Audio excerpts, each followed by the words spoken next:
Bayangkan kau bangun pagi, cek akaun PayPal ada 92 kuadrilon dolar weh. Mau tak melompat ke atas katil?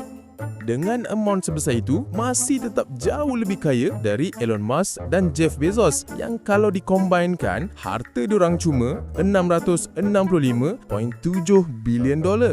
Oh my god! Wow! Inilah dia kisah Chris Reynolds. Cuma lelaki biasa dari Amerika.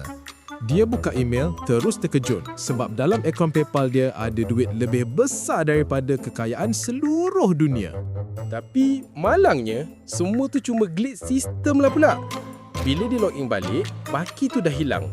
Tinggal kosong macam biasa. Sudah.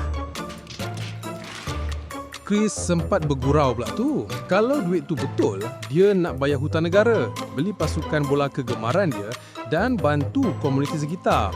Kalau korang macam mana? Apa korang akan buat kalau dapat duit macam tu? Jumpa lagi di video seterusnya. Jangan lupa follow dan like ya.